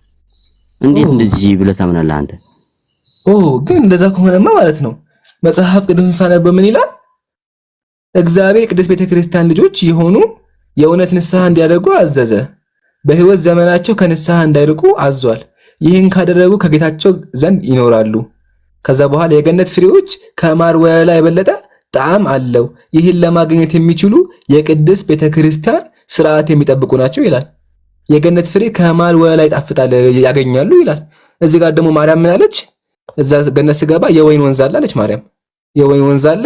ከዛ ቀጥሎ ደግሞ ማር አለ አለች ማርያም ማር አለ ይጠጡታል አለች። ኢቭን ደግሞ አልጋም አላቸው አለች። ቆንጆ ሰፊ አልጋ አለ። እዛ ላይ ቀኑን ሙሉ እንትን ያደርጋሉ አለች ማርያም። እዚህ ጋር ያው ወንድ ወይም ሴት በአንድ ተጠብቀው ከኖሩ በዛ ቦታ ይገባሉ፣ ለዘላለም ደስ ይላቸዋል ይላል። ምን ያለበት ቦታ? ከፀሐይ የሚያበራ ምንጣፍ ያለበት፣ እንዲሁም የወርቅና የብር አልጋ ተዘርግቷል። አልጋ ያለበት ላይ ተኝተው ፋይላሉ ይላል መጽሐፉና የወይን ወንዝም አለ ይጠጣሉ ከዛ ይላል። እና ይሄ ምንድነው? ስተት ነው እንዴ? ምንድነው የተፈጠረው? ወይስ አንተ ሸውደህ ነው?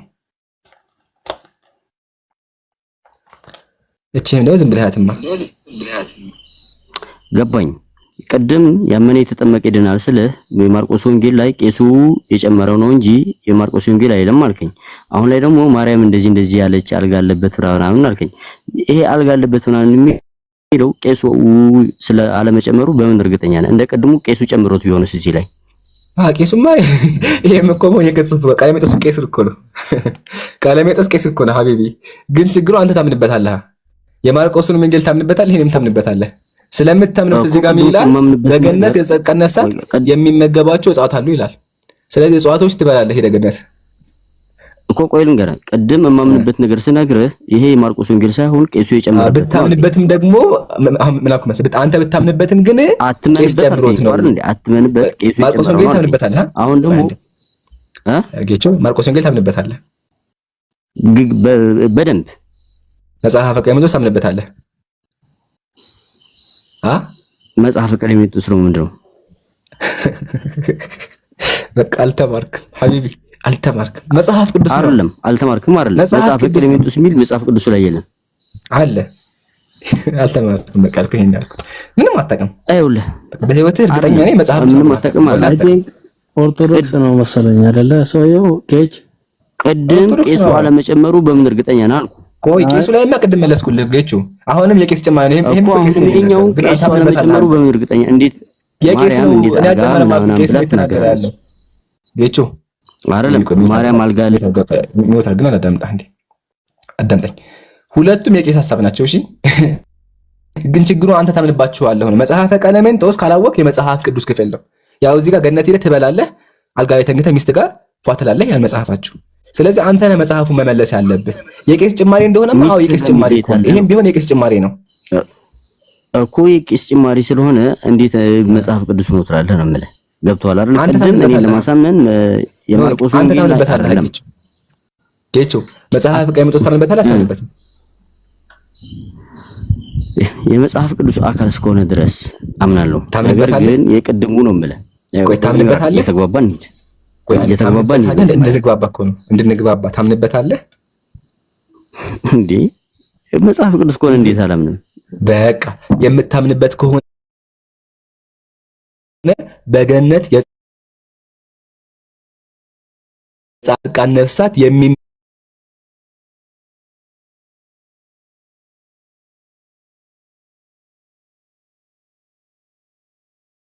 የማይመገቧቸው እጽዋት አለ ይላል። በገነት ሄደህ ትቆረጥማለህ ይላል። እውነት ነው? ትበላለህ ሄደህ ምግብ? እሺ ቆይ ንገረህ። እኔ ማምንበት የቄስ ጭማሪ ነው አልክ። ማርቆስ ወንጌል ይሄ መጀመሪያ መልሰው ፕሊስ መልስልን። ይሄ የቅድሙ ለምን ቄስ ነው አልክ? አሁን መጀመሪያ መልስልን አሉ ጌቾ። መጀመሪያ መልስልን አመልሰው ልቃል ግባላ መልሰው። ለምን ቤተክርስቲያን የምታስተምረው ቤተክርስቲያን የሚሰብከው ምንድን ነው? ገነት ላይ አልጋ የለም፣ ገነት ላይ ምግብ የለም የምትልህ አውቃለሁ። ከቻልክ መልስ እስኪ ሞክር። ይኸውልህ ገነት ላይ ማር ወተት ምናምን አለ የሚለው እሱን አምናለሁ። አልጋ ምናምን የምትለው ግን ያና ቅድም እንዳልከኝ ስለዚህ ሂደት ባላ ቆይ አንዴ ሂደት ባላ አበላ ምግብ ገነት ላይ ስራዬ ካስገባኝ እንዴት አልበላም? ስራዬ ነው ስራዬ ካስገባኝ ይበላል። ጀግና ቅድም ግን ሱብሃንአላህ ቅድም ምንድን ነው ያለው? ገነት ላይ እንዴ ብሎ ምግብ ይኖራል።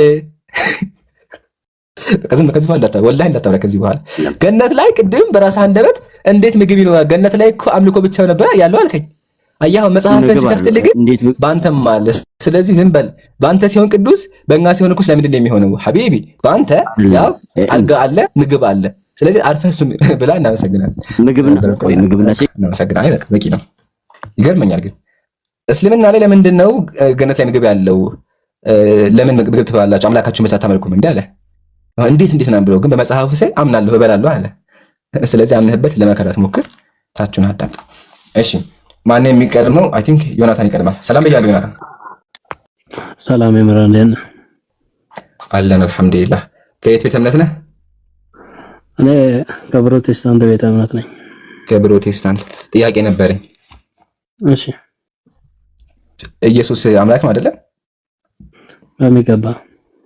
እሺ አምላክ ከሆነ ግን መጽሐፍ ቅዱስ ላይ የሆነ ስተት ነገር ሲሰራ አየሁ። ምንድነው የተከናወነ ያለው? እስቲ እንመልከተዋ። እሺ እንመልከተው።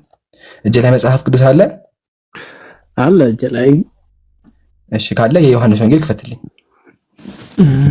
እሺ ትንሽ ተጠብቃችሁ። እዛ ላይ ገርመሃል። ኢየሱስ እኔ የሆነ የሚያስደንግጥ ነገር ነው ያገኘሁት። ዮሐንስ ወንጌል ምዕራፍ 7 ላይ አብረን እንደንግጥ ኢየሱስ አደንግጥ አብረን እንደንግጥ የሚያስደነግጠው ነገር ዮሐንስ ወንጌል ምዕራፍ 8 አብረን ለመደንገጥ ነው። እሺ ምዕራፍ 7 ቁጥር 8 ላይ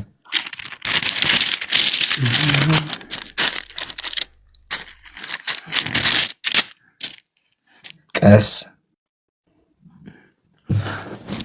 መደበኛው ነው እጅ ላይ ያለው። ይመቻል መደበኛው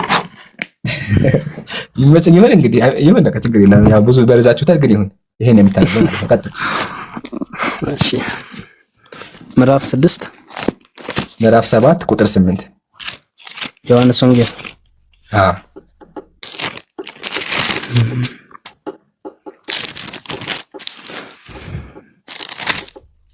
እሺ እንደዚህ ይላል። እናንተ ወደ በዓሉ ሂዱ። ልክ ነኝ አይደል? አዎ። እናንተ ወደ በዓሉ ሂዱ፣ ለእኔ ትክክለኛ ጊዜ ስላልደረሰ ወደ በዓሉ አልሄድም። ይሄን ብሏቸው በገሊላ ቀረ ይላል። ቀጥል። ይሁን እንጂ ወንድሞቹ በበዓሉ ከሄዱ በኋላ እርሱም በግልጥ ሳይሆን በስውር ወደ በዓሉ ሄደ። በበዓሉም ላይ አይሁድ ሰው የት አለ እያሉ ይፈልጉት ነበር ይላል። በጣም ጥሩ። አሁን ጥያቄ እዚህ ጋር ምንድነው? በአይናችን እንዳየነው ኢየሱስ ለጓደኞቹ ሲዋሻየን አልወጣም አላቸው። ለወንድሞቹ ናቸው፣ ደቀ መዝሙር ናቸው። ወንድም ሲባል የተለያየ ስጋ ወንድም አይደለም፣ ጓደኛ ናቸው። ችግር የለም። እንዲህ አይነት ማስረጃ የለም። እሺ ወንድም ሲባል የተለያየ ወንድሙ ናቸው። ኢየሱስ ወንድም አለው፣ የስጋ ወንድም አለው። ለካ ስለዚህ ማርያም ስንት ልጅ ወለደች? ማርያም ስንት ልጅ ወለደች? አይ ቲንክ አሁን መጽሐፍ ረስቼዋለሁ፣ ግን ኢየሱስ ወንድሞች እንዳሉት ይናገራል። ስንት ናቸው? በተደጋጋሚ በቁጥር አላውቃቸውም። አሁን ብዙም ትንሽ ርቅ ያለው ከመጽሐፍ። እሺ ስለዚህ ከወንድሞቹ መካከል አምላክ የሆነ የትኛው ነው? የመጀመሪያ ነው ወይስ ስንተኛው ነው አምላክ የሆነው? በኩር የሆነው። በኩር የሆነ። ስለዚህ አሁን የኢየሱስ ወንድም መጥቶ ወንድም ያምላክ ነው ቢል ትክክል ነው ማለት ነው። ትክክል ነው። ሲናሰግ ይገርማል። ግን ከአምስት ወንድሞች አንደኛው አምላክ ሲሆን እሺ መጽሐፍ እኛ እኮ በራሳችን አይደለም መጽሐፍ ቅዱሳችን ነው የሚለው። ማርያምም ብዙ ልጆች እንዳሏት ስማቸውን ጠቅሶ አይ ቲንክ ሉቃስ ወንጌል ይመስለኛል ትንሽ ካነበብኩ ስለራኩኝ ነው ስማቸውን ጠቅሶ ራሱ ወንድሞቹን እንደሚናገሩ ወንድሞቹ ይመሳቸው ወንድሞቹ። እሺ አይ በቃ ይገርማል። ብቻ ግን አእምሮህ ከተቀበለ ይቀበለው። ግን አሁን አንተ ወንድም አምላክ ሲሆን ወንድም ያለከ ትላለህ ጓደኛ ሄደህ ማለት ነው። አሁን በማስረጃ ነው እንደዚህ አእምሮ ተቀበለው ምናምን ሳይሆን በማስረጃ አክቹአሊ ማርያም ሌላ ጊዜ ላረምህና ማለት ነው ማርያም ሊትራሊ የስጋ ልጅ ከኢየሱስ ውጭ የላትም። እሺ ሌላ ጊዜ ነው ወንድም ሲባል በመጽሐፍ ቅዱስ ብዙ አቀርብልሃል። ወንድም ሲባል የስጋ ወንድም አይደለም። ወንጌል ከብዙዎቹ አይደለም ከብዙዎቹ በራሳችን አይደለም በራሳችን እንመለስና ይሄን ሐሳብ ከአንተ ጋር ብቻ ሳይሆን ከብዙዎቹ ጋር ወረተንበታል። በቀና አረበታል አሁን ወደ ሹቱ ተመለስና ኢየሱስ ለምንድን ነው ያዋሻቸው? ዋሽቶች አይደለም እዚህ ጋር ወንድሞቹ የስጋ ወንድሞቹ አያምኑበትም ስለነበረ ኢየሱስ ላይ ራሱ ስለማያምኑበት እንደሚቀኑበት ነው መጽሐፍ የሚናገሩ። ራስን እስከመቼ አትገልጥም እያሉ እንደሚናገሩት ከምዕራፍ 1 ጀምሮ ከቁጥር 1 ጀምሮ ብናነበው ራሱን ለመግለጥ እየወደደ የሚደበቅ ማን ነው ማለት ራስን ለምን አትገልጥም እያለ ይወቅሱት ነበረ። ስለዚህ እነሱ ለመሸሽ እናንተ ሂዱ ብሏቸው እኔ አልሄድም ብሎ እነሱ ከሄዱ በኋላ በሰወር ሄደ ይላል። አለቀ። እነሱ ምንድነው ዲስሪስፔክት ያደረጉት ነበረ። ይሄ አያምኑበትም ነበረ። በቃ ይሄ የንቀት አይነት ነገር ስለሚያወሩት ለነሱ ምላሽ ለመስጠት ነው እንጂ እነሱን ለማዋሻት ምናምን አይደለም። ምዕራፉን ከቁጥር 1 ጀምሮ እዚህ ያላችሁ ከምዕራፍ 1 ከቁጥር ምዕራፍ 7 ከቁጥር 1 ጀምሮ ብታነቡት ይሄ ግልጽ ያለ ሐሳብ ነው። አንዷን ቁጥር ዝም ብለን ይዘን ስለምንከራከርበት ነው እንጂ እናንተ ይገርምሃል ሙሉ ስናነበው እንደሚበልጥ እንደዋሸ ነው ግልጽ የሚሆነው አንደኛ። ሁለተኛ ደግሞ አይ ቲንክ ጥቅሱን በደንብ አላየኸውም ይሆናል። ኢየሱስ ወደ በዓሉ አልሄድም ያለው ለምንድን ነው? ኢየሱስ ወደ በዓሉ አልሄድም ያለው ለምንድን ነው? ኢየሱስ ወደ በዓሉ አልሄድም ያለው ለምንድን ነው? ሐሳቡን እኔ አሁን ሪሳይክል እያደረኩ ያለሁት ነው። አሁን ሲመጣልኝ ነው ትዝ ያለኝ ነው ነገር ሲመጣልኝ አይደለም አንብበህ ተወያይ። ችግር የለውም። አለማወቅ ነው። ካወቀው ንገረኝ። ለምንድን ነው ወደ በዓሉ አልሄድም ያለው? አሁን እዚህ ጋር ላንብበው ነው ላንብበው ሳይሆን ሐሳቡን ንገረኝ። ለምንድን ነው ወደ በዓሉ የማይሄደው? ድንጋይ ሁሉ ሊገሉ ስለፈለጉ ይመስለኛል። በቃ እንደሱ በል። አይዋ በዓሉ ምንድን ነበር? የዳስ በዓል የዳስ በዓላቸው ደርሶ ነበር። ስለዚህ ኢየሱስ ምን አለ? ወደ በዓሉ አልሄድም። ለምን? ወደ በዓሉ ከሄደ ይገዱታል። ከዛ ወንድሞቹ ምን አሉት? ደቀ መዛሙርትህ የምትሰራውን ስራህን እንዲያዩ ከዚህ ወጥተህ ወደ ይሁዳ ምድር ሂድ። ሊገለጥ ወዶ ሳለ በስውር አንዳች የሚያደርግ ማንም የለም ብለው ነገሩት። ኢየሱስ ምን አላቸው? ጌታም እንዲህ አላቸው፣ ጊዜ ገና አልደረሰም፣ የእናንተ ጊዜ ግን ዘወትር የተዘጋጀ ነው። ዓለም እናንተን ሊጠላችሁ አይችልም፣ እኔ ግን ይጠላኛል። እናንተም ወደዚህ በዓል ውጡ አላቸው። ወደ በዓሉ ሂዱ፣ እኔ ወደዚህ በዓል አልወጣም አለ። ኢየሱስ ወደ በዓሉ አልሄድም ብሎ ከዛ በኋላ በገሊላ ቀረ ይላል። ከዛ ጓደኞቹ ከሄደ በኋላ ፊቱን ሸፍኖ ተከናንቦ ወጣ ይላል። ተከናንቦ ሄደ ተደብቆ ማለት ነው። ጥያቄ መጀመሪያ ለጓደኞቹ አልሄድም ብሏቸው አልነበር እንዴ? ትክክል ነኝ? አዎ። ወደ በዓሉ አልወጣም ካለ ለምንድን ነው ፊቱን ሸፍኖ ተደብቆ የሚወጣው?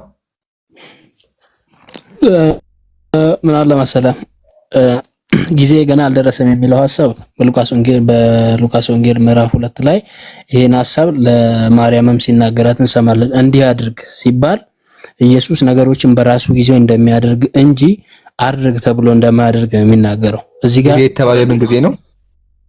ጊዜ ገና አልደረሰም፣ ነገሮችን የሚያደርግበት ጊዜ ገና አልደረሰም ነው ሐሳቡ።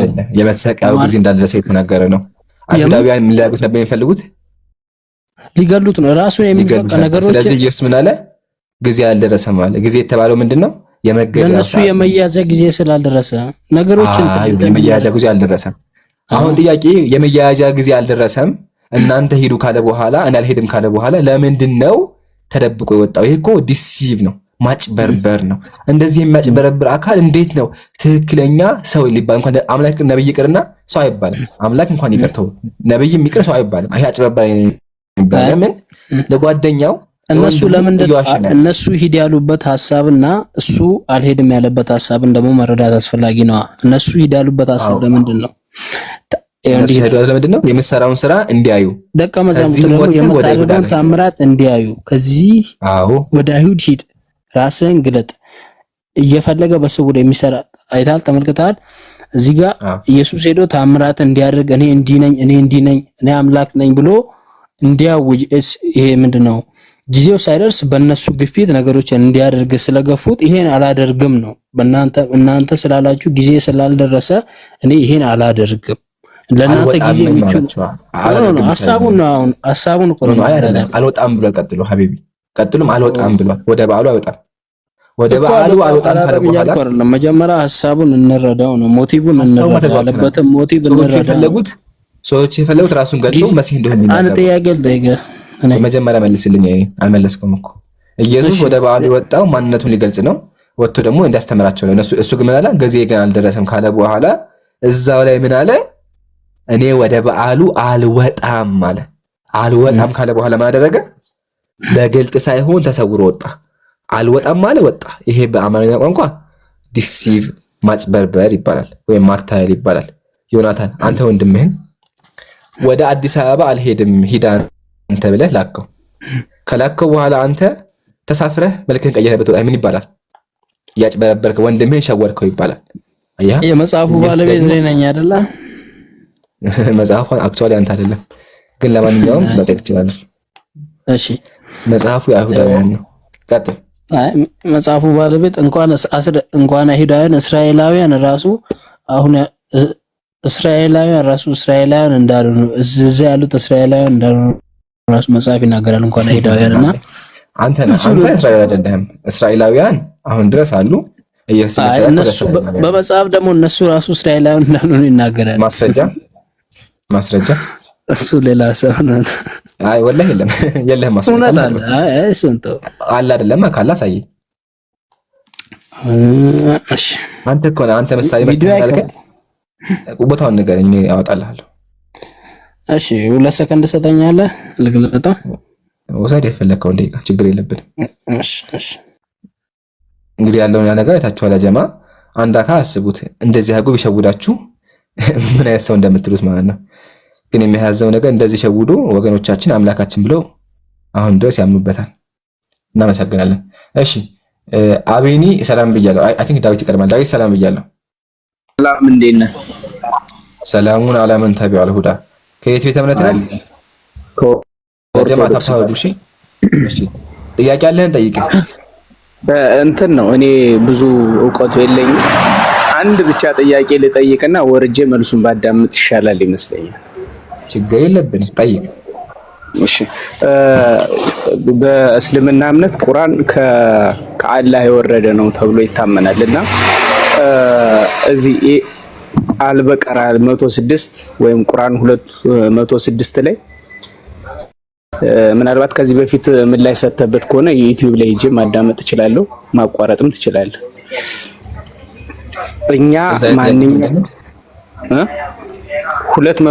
206 ላይ እኛ ማንኛውንም አንቀጽ ምልክት ብንሰርዝ ወይም ብናስረሳው ከእርሱ የተሻለውን ወይም እኩል የሆነውን እንደምናመጣ አታውቁምን? አላህ በሁሉ ነገር ላይ ቻይ ነውና ይላል። ጥያቄ ምንድነው? እዚህ ላይ ቁርአን ከአላህ ዘንድ የወረደ ከሆነ ምድር ላይ ከመጣ በኋላ ማሻሻል ለሰው ልጅ የተፈቀደ ነው ወይ የሚል ነው ጥያቄ። ሌሎች 1-2 ጥያቄዎች ነበሩ፣ ሌላ ጊዜ መጥቼ ብጠይቅ ይሻላል። ይሄንን ወርጄ መልሱን ለማዳመጥ ፍቃደኛ ነኝ። ማንኛውንም መልስ ብትመልስ እኔ ለማዳመጥ ፍቃደኛ ነኝ። ለተተና እናመሰግናለን። መወለ ጠበቀብህም ሚውት አድርገህ ብቻ መልሱን አዳምጥ።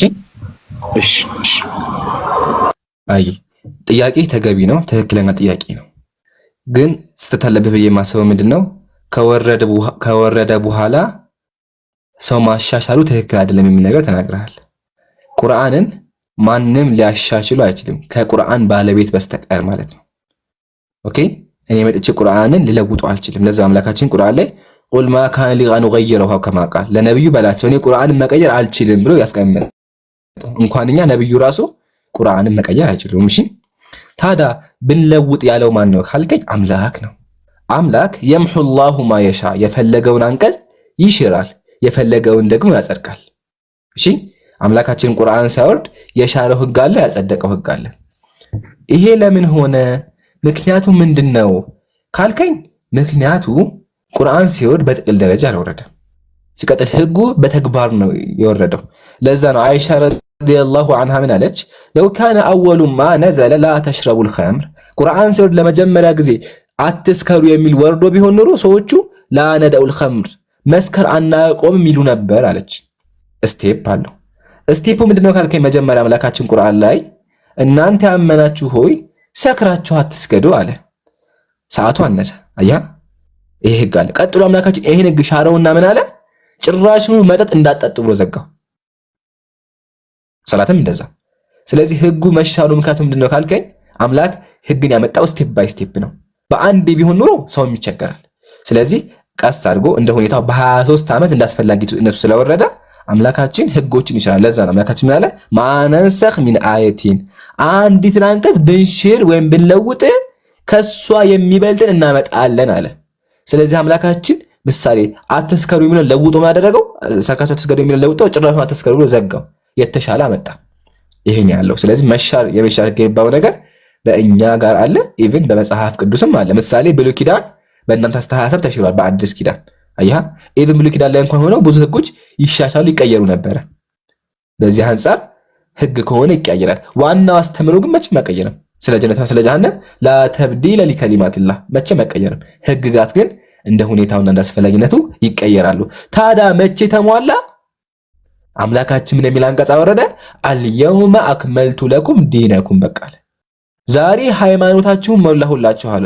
ነብያችን ሰለላሁ ዐለይሂ ወሰለም የመጨረሻ ጊዜ ዑምራ ሐጅ ያደረጉ አረፋ ላይ ቆመው ዛሬ ሃይማኖታችሁን ሞላሁላችሁ ጸጋዬንም በእናንተ ላይ አደረኩኝ ከእምነትም እስልምና መረኩላችሁ ተዘጋ። በቃ እስልምና ሙሉ ሆነ። ከዛ በኋላ የሚለወጥ ህግ የለም፣ የሚመጣ ህግ የለም። ቁርአን ተሟልቷል። አዲስ ህግ የለም። ሁሉም ህግ ወርዶ አልቋል። ከመወዱ በፊት አምላካችን ህጎችን እንደ ህዝቡ ቀስ ያደረገ ያወርድ ነበር ማለት ነው። ግልጽ ነው ዳዊት? አመሰግናለሁ። እኛም እናመሰግናለን። ያ ጥያቄ አለ ወገኔ?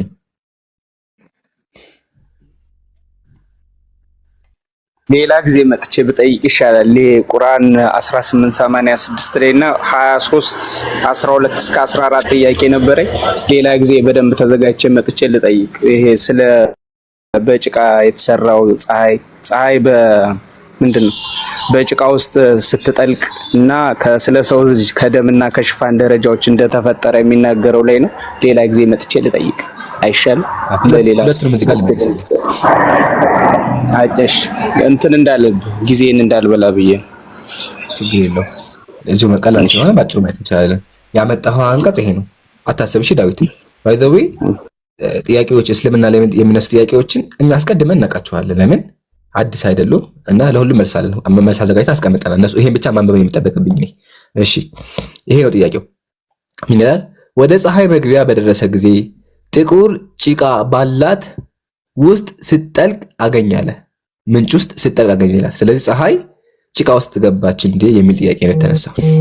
ግን ቁርአኑን በደንብ ግን ካስተዋልን የሚናገረው ስለ ዙልቀርነይን እይታ ነው። ወጀደሃ አገኛት ይላል። ያገኛት ማን ነው? ዙልቀርነይን ነው። ዙልቀርነይን ከተጓዘ በኋላ ምን አገኘ? ምን አየ?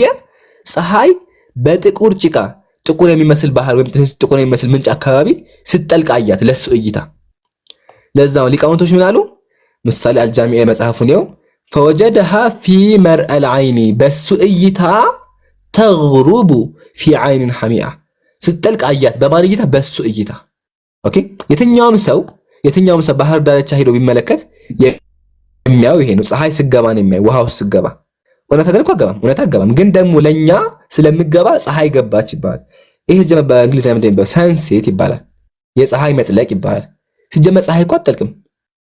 ትጠልቃለች እንዴ? ውሃ ውስጥ አትጠልቅም። ግን የትኛውም ሰው ባህር ላይ ሄዶ ሲመለከት ይሄን ይመለከታል።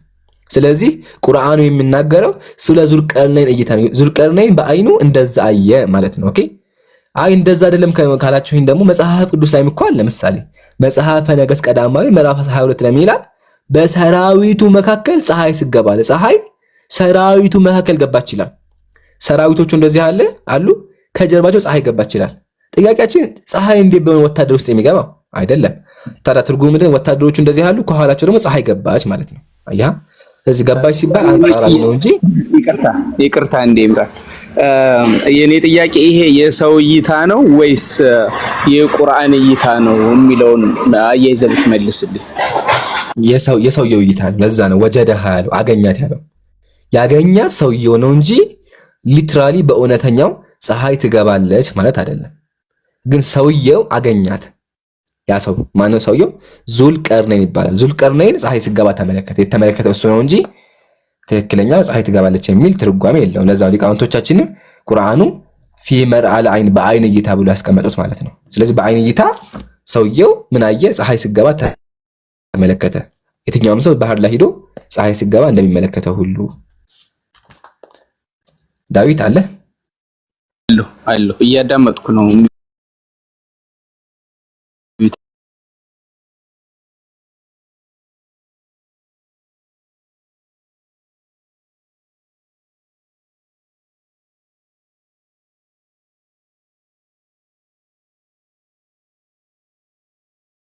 ምን አየህ ግን? እስኪ ንገረኝ። አየኸው? አየሁ። ፀሐይ ምን ስታረግ? ስትጠልቅ ወይ ስትገባ? ዲፔንድ። ዳዊት ፀሐይ ትገባለች እንዴ? ለምን ተዋሻለህ? ብዬ አሁን መጥቼ እኔ ዳዊት ትክክል አይደለም። እሺ ፀሐይ አገባም እኮ ፀሐይ እኮ ትዘዋለች እንጂ አገባም። እንዴት ነው ውሃ ውስጥ ገባች የምትለው አንተ? አሁን እኔ ብከራከር የሰው እይታ ነው የሚሆነው። ገብቷል? የሰው እይታ አሁን ለምሳሌ ፀሐይ ትጠልቃለች ትገባለች ብዬ ብከራከር የሰው እይታ ነው የሚሆነው። ግን እኔ አሁን የዙልቀይረን ታሪክን ያው ያንተን ያክል ላላውቀው እችላለሁ። ግን ራፍሊ ሳነበው ቶታሊ የሰው እይታ ነው የሚመስለው አንተ እንዳልከውም ጭምር ማለት ነው። ስለዚህ እነዚህ ቁርአን ላይ የወረደ ከሆነና የሰው እይታን የምናንጸባርቅ ከሆነ ቁርአን ከአላህ የመጣ ነው የሚለውንስ የሚጣረስ ነገር አይኖረውም ወይ የሚል ጥያቄ ስላለኝ ነው በዛው አብሬ ማለት ነው። ይሄ ጥሩ ጥያቄ። እሺ የመጀመሪያውን ጥያቄ በቃ ጨርሰናል። አንጻራዊ የሰው እይታ ነው። እሺ አንጻራዊ ሰውየው ያየው ነው። ለዛ ነው ቁርአኑ ራሱ አገኛት የሚለው አንተ ራሱ ብለሃል። ሰዋዊ እይታ እንደሆነ ማለት ነው።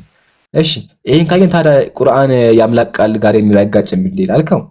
ቁርአን እኮ አምላክ ቃል ነው። ግን የአምላክ ቃል ሆኖ የነቢያትን ታሪክ ሲነግረን ነቢያት ያሉትን ነው የሚነግረን። ምሳሌ ቁርአን ላይ አምላካችን ምን አለ? ኢሳ ምን አለ? ኢኒ አብዱላህ እኔ የአላህ ባሪያ ነኝ አለ ይላል። ይሄን የተናገረው ማን ነው? አምላካችን። የማንን ቃል ይዞ? የኢሳን ቃል ይዞ። ስለዚህ ኢሳ ወርድ ባይወርድ የተናገረውን ንግግር አምላካችን ነገረን። እንዲሁም ደግሞ እዚህ ጋር ዙልቀርነይን የተባለው ግለሰብ ፀሐይ ጋር ሄዶ ያየውን ነገር አስቀመጠልን። ሰውየው ፀሐይ ስገባ አይቷል። ስለዚህ ፀሐይ ስገባ አየ። ዳዊት መጽሐፍ ምሳሌ ፀሐይ ስገባ አይተሃል አንተ፣ እኔም አይቻለሁ። ግን ሊትራሊ ገባች ማለት አንጻራዊ ነው። ስለዚህ አምላካችን ቁርአን ላይ ሲያስቀምጥ ያለውን ታሪክ ወርድ ባይ ወርድ ነው የሚያስቀምጠው። ወርድ ባይ ወርድ እያንዳንዱ ቦታ ቢመጣ ምሳሌ እንትና ኑህ አለይሂ ሰላም ጣዖታትን አፈራረሰ። ጣዖታትን ሲያፈርስ እንዴት እንዳፈረሳቸው መጥቶ ላተዕቡዱ ወደን ወላ ሱዓ ወላ ይጉሳ እያለ አታምልኳቸው፣ ላተዕቡዱሁም አታምልኳቸው እያለ ሲቆጣቸው ሲከለክላቸው ያለውን ታሪክ ቃል በቃል ያስቀምጣል። አይደለ? ስለዚህ በዚህ አንፃር እዚህ ጋርም ዙልቀርነይን ያየውን አምላካችን ወርድ ባይ ወርድ አስቀመጠው። ማስቀመጡ ደግሞ የዙልቀርነይን ቃል አያስብለውም። ለምን? ታሪኩን እየነገረን ያለ አምላካችን ነው። አይ አይደለም ካለን ማሻአላ በቃ ይሄንን ተወውና ወደ ክርስትና እንመጣለን። እንዲገባ ያው ከስር ያለውን እንዲረዳ ማለት ነው። ምን ይላል መጽሐፍ ቅዱስ? እነርሱም በዮርዳኖስ ማዶ ከፀሐይ መግቢያ ካለችው ይላል መጽሐፍ ቅዱስ። የእግዚአብሔር ቃል ከሆነ ለምንድን ነው ከፀሐይ መግቢያ ብሎ ፀሐይ መግቢያ አላት የሚለው? እዚህ ጋር ደግሞ ምን አለ? በሰራዊቱ መካከል ፀሐይ ስገባ ይላል። ሰራዊቶቹ ፀሐይ ገባ ይችላልና መጽሐፍ ቅዱስ የእግዚአብሔር ቃል ከሆነ ለምንድን ነው የሰው እይታ የሚያስቀምጠው እንላለን። ታዲያ እውነታው ምንድን ነው? ታሪክ ነው። ይሄ ሰዎቹ ያዩትን ነገር ቃል በቃል እያስቀመጠ ነው ያለው። ቁርአን ላይም ደግሞ እንደዛ ግልጽ ነው። ግልጽ ነው። ግን ክርስትናው ላይ ብዙ እውቀቱ የለኝም ብያለሁ። ግን ይሄኛው አቅጣጫን ለማመልከት ነው። እኔ ግን መጽሐፍ ቅዱስንም የጻፈው ሰው ነው። ግን እኔ ከሰማይ የወረደን ከዛ አንፃር ብትመልስልኝ። በመጀመሪያ መጽሐፍ ቅዱስም የእግዚአብሔር ቃል ነው፣ የሚናገረው እግዚአብሔር ነው። ሜቢ እሱን ካላወቅ ይሻላል። እዚህ ልንገርህ፣ በክርስትና አስተምሮ እነዚህ ነገሮች በሙሉ የሚናገረው እግዚአብሔር ነው። በነቢያት አድሮ የሚናገረው ማን ነው? እግዚአብሔር ነው። ለሱ ማስረጃ እናውጣለን። ሁለተኛ ደግሞ ቁርአን የፈጣሪ ቃል ነው።